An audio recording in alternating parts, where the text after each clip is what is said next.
Hi guys! Today I want to talk to you about 3 common AAC myths.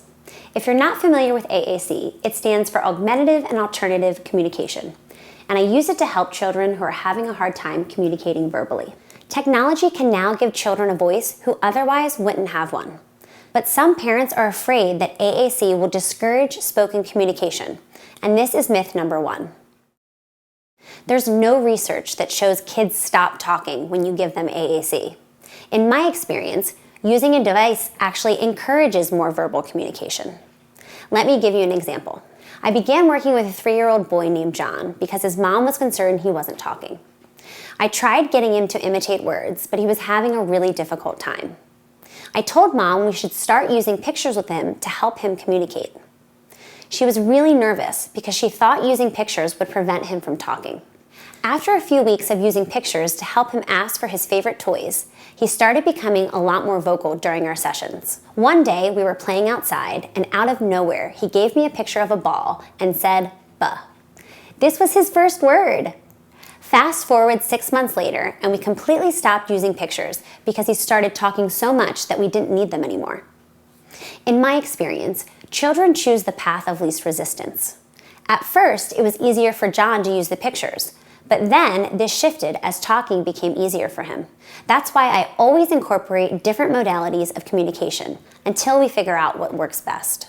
The next myth is specific to high-tech AAC options like an iPad, and that is, my child isn't ready for a device.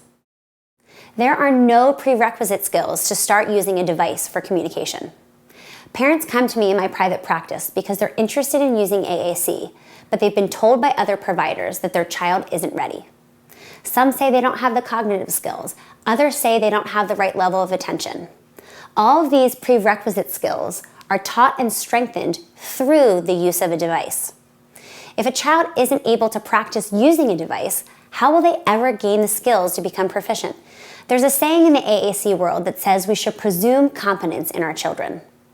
If we presume that children are able to learn, then we can focus our energy on modeling language and giving plenty of opportunities to practice using their device.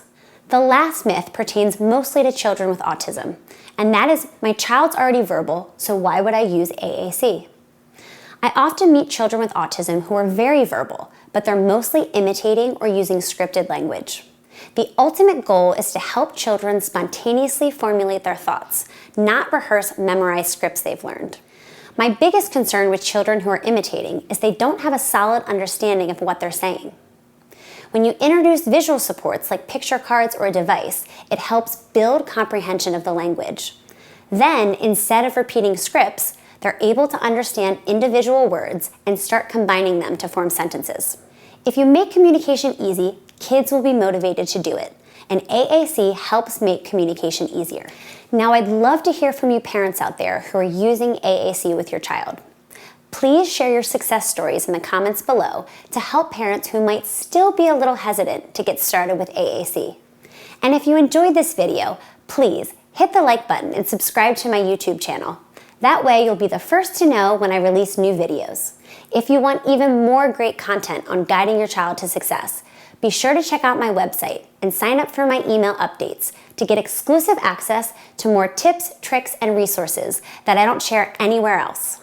Remember, a little progress each day adds up to big results. Thank you so much for watching, and I'll see you next time.